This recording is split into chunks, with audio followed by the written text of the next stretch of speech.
There's my little voice.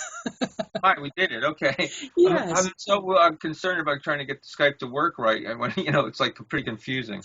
it can be. It can be. I really appreciate you doing this. I'm looking to see if I can see you on Skype. Hang on one second. Can't see me yet? No, your video. Do you see below your picture a Oh camera? yeah, wait here. Okay, wait, hang on. Okay, now can you see me? There I am. There's the handsome Mr. Place. Let's turn this down a little bit here so you can see better. Okay. I love that Is your that okay? background looks similar to mine. Yeah, well, we try to keep ourselves interested in what we're doing. Everybody on my YouTube channel, I want to introduce you to the distinguished Robert M. Place. He is what we would call a big name in the tarot world, and I'm so delighted that you agreed to chat with me today. Thank you very much for your time. Thank you. So, everybody, what I want y'all to know about Robert is that he came to tarot from a place. He was a sculptor, a jeweler. I mean, you did a lot of Yeah. physical type artwork. There we go. Yeah. So, and I was reading on your webpage and he's on Wikipedia, so you know he's somebody when you're on Wikipedia, man. But you've done a lot. I'm really interested in knowing who or what your creative muse is. Well, I've been an artist since I could say the word. I don't remember a time, like most kids make artwork, they pick up a crayon and they start drawing. But I immediately knew I was an artist. So I've always been that. Like all through grammar school, I was the school artist. And like when everybody else was sitting at their desk, I was up in the back on a ladder doing the bulletin board, and then one teacher would pass me on to the next every year, and like say, this is the artist can do your bulletin boards. Very good, very good. So, do you think that anything inspired you? I mean, when you start working, is there anything you do in particular to get into a working frame of mind with your artwork? Well, mostly what I do is look at a lot of pictures of things and try to see, and whatever the theme is, I want to look at how other artists thought about it, and I'll gather many, many, many, many pictures. Mm-hmm. And sometimes I actually make reference to other artists, like I did with the Tarot of the Sevenfold Mystery. It's a lot of it's based on Burne Jones's work, but it's redrawn in my own style. Mm-hmm. And but I clearly say that. And in fact, when they did an article on me in the LA Times when I was doing the show in the Craft and Folk Art Museum in Los Angeles, and I think the art director was sort of weirded out that I actually admit that I'm influenced by another artist, instead of just saying, "Oh no, I'm a creative genius," and it comes out of my imagination. Yeah, and your artwork is very distinguished. I mean, it's like Lisa Hunt. You're looking at a Lisa Hunt deck. I can pick up a deck without knowing anything about it and look at a card and go, no, that's Robert Place. That's because you have it's a very clean style to me. I really like reading with your decks because they speak to me visually, and I have to have that tarot deck as a reader. So I really like the work you put into it. Well, my style's based on woodcuts, which it's very much connected to the history of playing cards and the tarot cards. Like, and if you look at early tarot cards, they're woodcuts or engraving cards. Even the early hand painted decks, very often, I've been finding out that the engravings were then hand painted after, almost like what I'm doing. Like I'd make it look like a woodcut and then I color it in, and there could be like in the 1400s and into the 1500s, they would from the mid 1400s on they would print most of the decks, the woodcuts or engravings, and then they could sell it as just black and white text. So they have limited colors, basically red and blue added. And that's relevant. Sort of like modern painting, with Very. black colors. But then they could also hand color it with brushes and do very, very elaborate painting over the draw. You wouldn't even know it wasn't engraved originally. You think it was just a hand painted card. And that's sort of what I'm referring to that history. I'm making drawings look like, and originally I did hand painted. They're wonderful. I should have grabbed my. I've got the sevenfold right over here. It's on my review shelf because it's one of the decks. I try to group my decks where if I have reviewed, if I haven't reviewed, so that I know which ones I need to get working on. What's your most recent deck? Is Burning Serpent the most recent one? Actually, the one I just finished is called the Hermes Playing Card Oracle, which is, see, and here's one that's open. You see, and it's just a regular deck of cards. Like talking about cards. Now, the thing is that you can see that although I don't know how well you can see it here. Can you see it better? Yes. Okay, there we go. Okay, now you see how this is just a four of spades, but I have Hermes on there. And then you see here, here's one of the royal cards. See, this is the king of spades, and then he has the cloud in the corner, just like in the Lenormand cards. There's a card called the cloud that has a very similar cloud, and then it has a little king of spades in the top. So what I did instead is make a big king of spades with a little cloud. Nice. And so each of the cards, it's a regular 52 card deck, and then there's two jokers also. And let me show you if I can find the jokers question. So, what's that joker? Oh, here's a joker. Okay, so here's one of the jokers. Oh, he's wonderful. I love the lute. Or yeah. I don't know if that's a lute, but yes, it's a lute. You're okay. Right. You're very good on Renaissance instruments. Okay, and let's see. Where's there's the other joker. See, now the other joker I made a female joker. See? Oh, nice. So she's dancing. See, she's dancing to the lute. And they've got the Morris hat on. Is that a Morris hat? Is that what I'm? Yeah, well, it's a fool's hat. Okay. It has bells on the end of the horns hanging off it. But anyway, so the idea is that my researchers show me that divination has always been done with cards, and that just regular playing cards were used for divination. Along with tarot cards. In fact, there's more information about playing cards being used for divination in early times than tarot cards. Yes. So, and that's where Lenormand comes from. Everybody's very into Lenormand cards and oracle cards now. And that's what the Burning Serpent Oracle was. And the thing is that just comes out of divination with playing cards, and that's why the playing cards were included at the top of the card originally. So I said, well, I want to design a nice deck of playing cards, but I'll just add the divinatory symbols to it. So this way you could play cards with it or use it for divination. It comes with a little book, gives instructions, and even put my own stamp seal on it with my logo. Well, then that could really bring a whole new thing to Gin Rummy. Play Gin Rummy. Exactly. Play cards with it and do divination at the same time, even. In fact, a lot of people have said that solitaire games were originally divination games. Well, Roxy Sim, who did Pearls of Wisdom, has done a solitaire version of her Pearls of Wisdom, and she was talking about how it really changes the game. Hang on one second. Get down, sweetheart. One of my cats has to get in on the interviews. Well, that's good. You bring them in. Okay. She'll be back. Bring her in. Yeah, okay, she's a little tuxedo monster kitten. But also, right now, I'm in the middle of working on a new deck called the Untitled Chapter. Yes. That I'm working on with Rachel Pollack. Who is a wonder in and of herself. I adore Rachel. Yeah, and unfortunately, I don't have anything printed to show you, but I could send you something later if you wanted to see it. Yeah, and absolutely. Just on Facebook and see it, And I'm going to put links in the drop down for everybody so they can go find your work and find all the different decks you've done. Because you've done, the Buddha Tarot.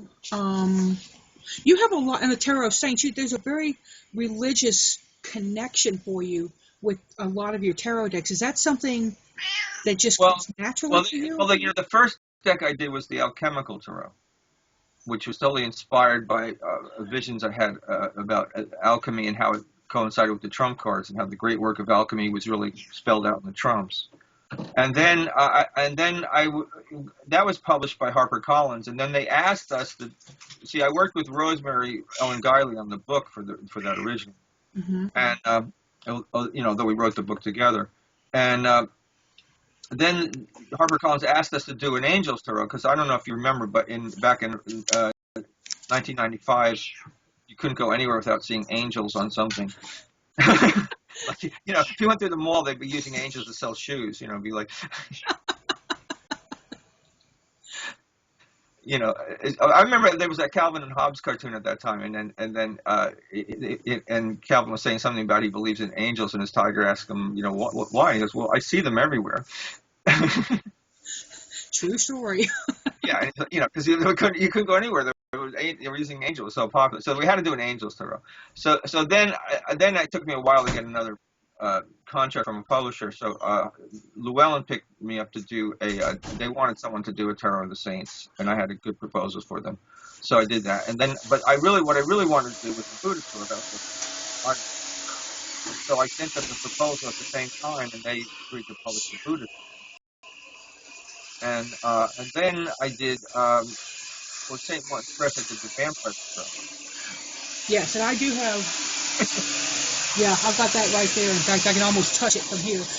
Well, it's funny because how it's like when I did the Alchemical Torah, I said, oh, he must be an alchemist. And then I did the Torah of the Saints, it's always a Catholic alchemist, and along with the angels. And then, and then I did the Buddha Torah. Then they weren't sure what to think, because, maybe he's a Buddhist also.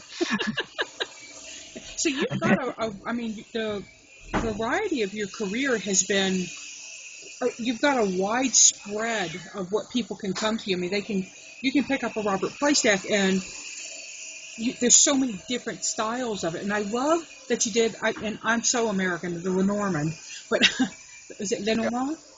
Lenormand. Lenormand, okay. I'm from Louisiana. You'd think I could do the French, but... Whatever. But it's an intriguing deck. I really like the way you've done it. Your images are so clear and so present in that. Now, is it a petite or a grand? I don't remember. It's the petite. Okay. I don't think many people are doing the grand had 52 cards. Yeah, and I don't think many people are doing the grand. I don't see that. The grand has, each card has everything but the kitchen sink on it. It's got, it's got a mythical scene from Greek mythology, and it's got flowers, and it's got a little symbol like the Lenormand symbol, but then it's got some pictures of people doing things, and it's got a constellation, so it's trying to. The idea was like, let's make all the divination techniques in one. It'll be astrology, numerology, and plant lore, and wow, yeah, yeah. Now, so we know about. Let me look. I'm looking at my questions because I'm like, oh gosh, I have questions. I just love to go off topic. How do you think your heritage has influenced you in the way you present your art? Do you think that has anything to do with it? Some people say yes. Some people are like, yeah, no. I mean, do you feel like who you are as a human has led you to this? You mean my heritage, like my cultural background, or? Yeah, like ancestry, and yeah. Yeah. Okay. Well, I grew up as an Irish Catholic, which I loved going to the church and looking at all the symbolism. I like the Catholic Church for the depth of symbolism yes. that was presented to you every time you went into the church, and all the I loved getting the books and all the images in the books, and I studied that. Then when I was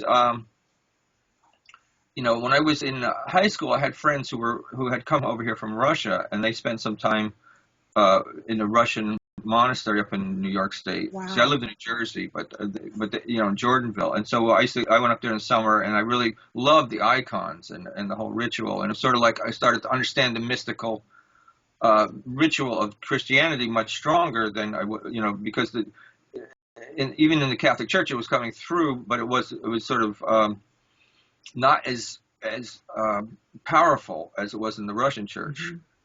Which is much closer to the original. And so I had a good feeling about that. But I also, at the same time I was studying Zen Buddhism. I went to college and I really was fascinated with Zen Buddhism. I was studying Buddhism, and then I started studying Eastern religions, and I studied yoga.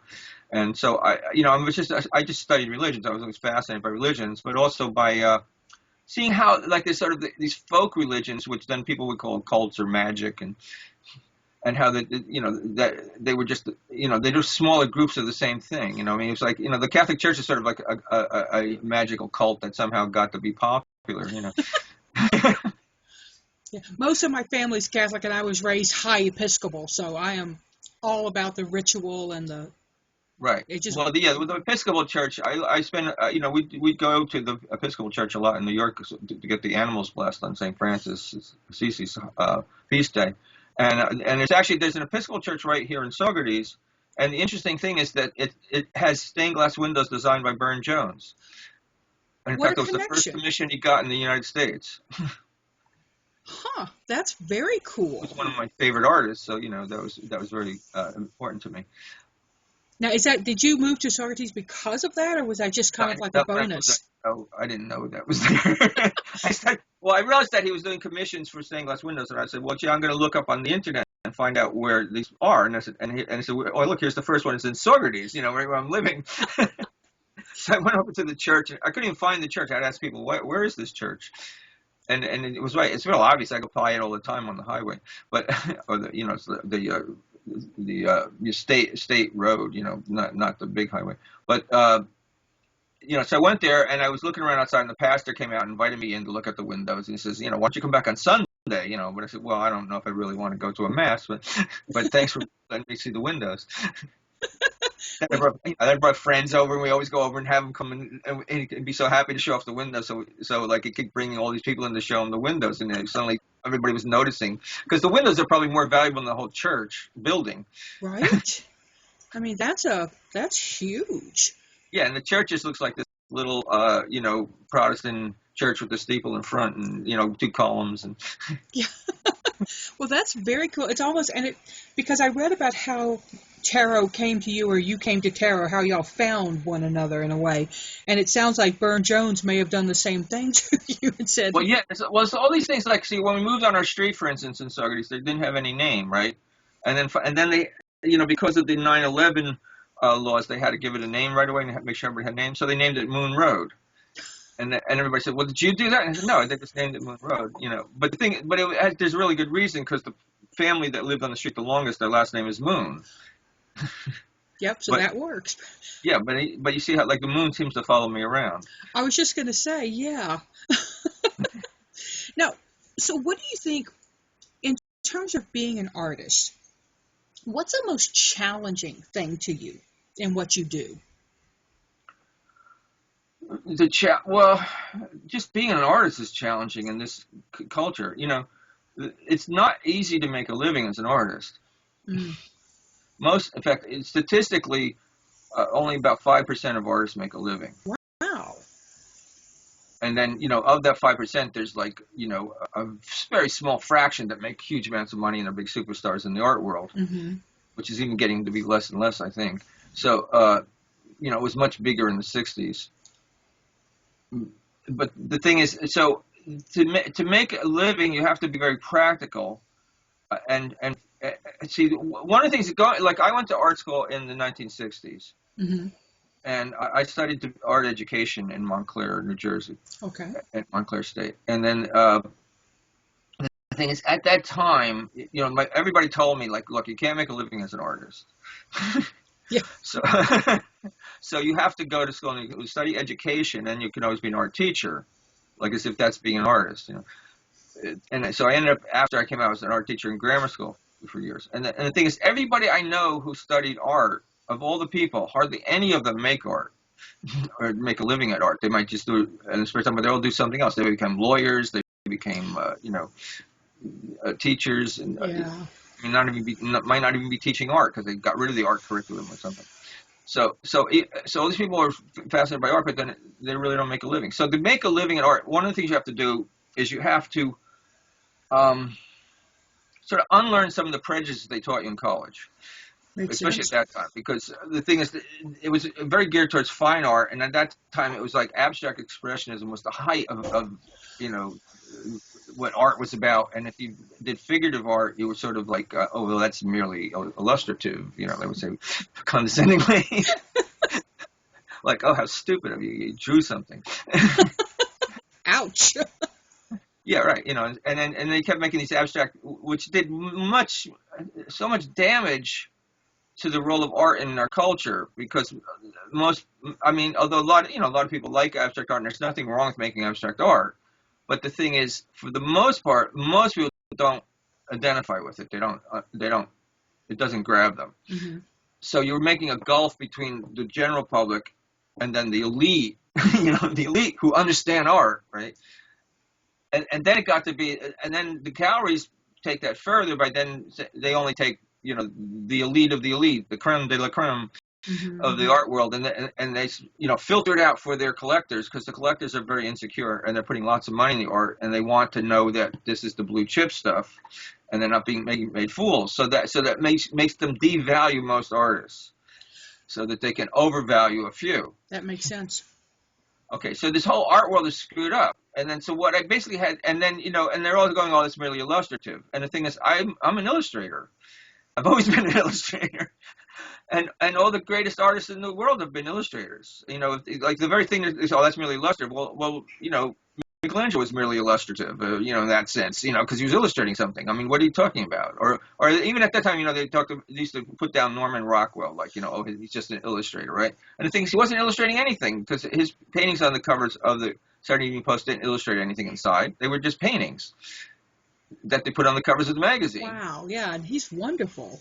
And there's a whole museum for him over in Massachusetts, right? And they have these great shows of illustrators' works, and he did really moving paintings that actually had messages and spoke to people. And I think that was part of the thing, is that the corporate America had embraced abstract expressionism because it didn't have any message. It was art for art's sake, and there was no social commentary. And they were really afraid of social commentary, because before that, art was going very strongly to social commentary. Yeah. And you see that in Norman Rockwell. They act like he's so conservative, but you should see the paintings he did. A little black girl going to school with armed guards around her during desegregation or something like that. Very strong social commentary. Yeah. Or the paintings of the Four Freedoms. From FDR's speech, and so they're really moving important things that aren't conservative at all, and I think that's really what they're afraid of. So I realized that I'm an illustrator. So I just embraced the title illustrator. I think it's better than just being an artist, because when you're an illustrator, you actually make things that have meaning for people. Yeah. And that's the way I define it. Yeah, you teach them something. Yeah. Yeah, you want to have a message, and also I was always drawn to, even when I studied art in high school, I was drawn to surrealists and symbolists and artists like that.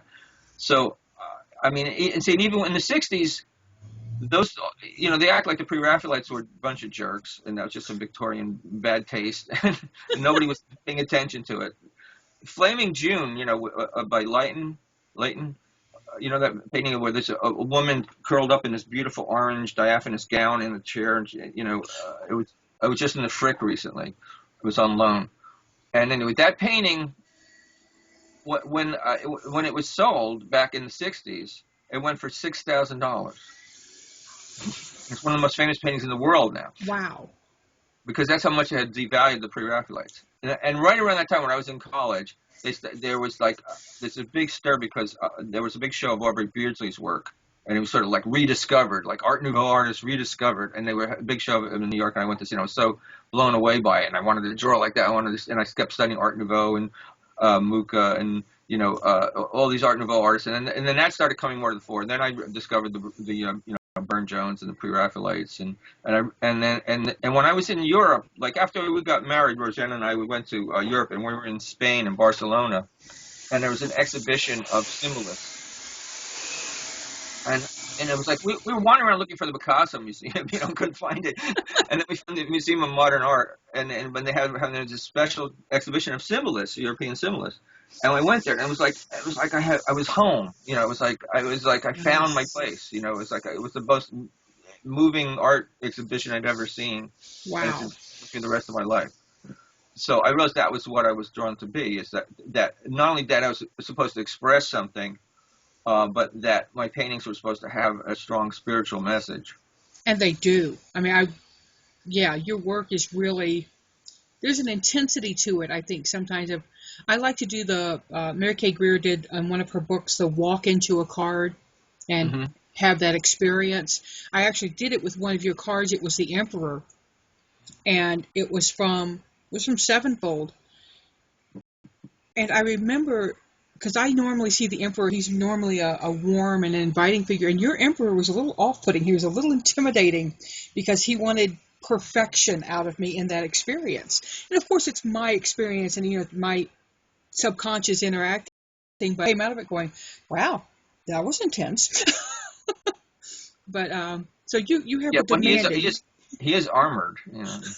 and I don't even remember that at this point. I just remember that it was just this, like, why are you here? Tell me what you need from me. Don't dither, kind of Yeah, sort of attitude. like if you actually met royalty. Yeah. So tell me, what's the most rewarding thing for you when you've created something? What really gives you joy? Um, well, I mean, I'm just glad I'm doing what I like doing, Yeah. for the most part, and that I can just make a living at it. But the thing is, I really like when something, when I can look at something and I think it's, I did it. It looks beautiful, but I'm a perfectionist. I'm always going back, even after I post things. I'll finish it and I'll show, like with the Raziel tour. I finish a card, I show it to Rachel, and she says, "Okay, I'm going to post it on Facebook." And then I think, well, wait a minute, I should change something here. Then I go and post it ahead of her so that I got the changes in. Then I look at it on Facebook and then I go, "Oh wait, I should do this or do that." And then then I want to should I put the card up again because I've changed something. Yeah, and that's one of the things I love about the Facebook and the internet culture that we've come into is being able to watch decks be born, basically, and see them, see the first impression and then see the next impression. And I love watching that process. I'm not an artist. I write. I'm an artist in words, but I'm not. Yeah. I mean, I tell people my stick figures don't look like sticks. So, you know, that's not my talent, but I love. The one of the reasons I have so many tarot decks, I have over 400, is because it's like having a miniature art gallery right there in my hand. Right. It's an art collection. It is, and I actually like the woodcut look as the World Spirit, O'Leary and I'm going to interview her. You would think I could remember her name. Bad me. But I love that look of things. So I think that may be one of the appeals to your art for me is very clean. Yeah. And I love, y'all know I love Lisa Hunt. I just finished doing a Lenormand deck with her. So I Yeah. love her work. But I also like stuff that's very, almost classic lines for me. It's just very direct. And that's Yeah. what your art does for me. I really like that. That's what takes a lot of time. It's like I'm like I said, I'm a perfectionist. I'll go over and over the lines, like cleaning them up and making sure every line's perfect, and then putting the colors in. Mm-hmm. So the computer allows me to get even more precise and sharp.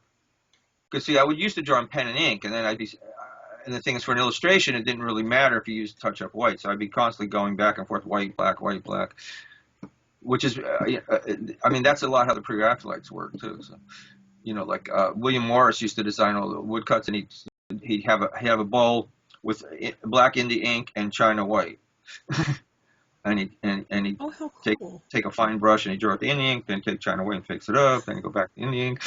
I mean, it's basically what you do on the computer. Now, what size do you work on? Because I know when I think of, I mean, I've seen the size Lisa works in. I know the Petersburg, the Russian tarot deck was Hmm. was a miniaturist, and it was actually painted in exact size, which just blows my mind. The thing is, working on a computer, it doesn't.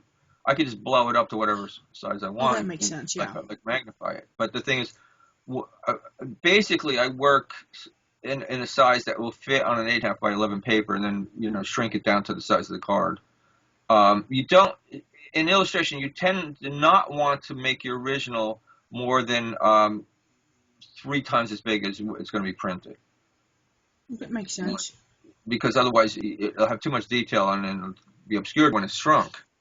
Yeah, I was just thinking you'd lose so much as it came down.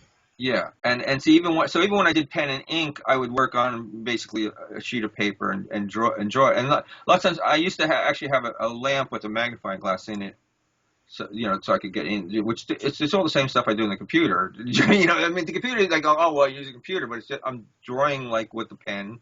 Hmm.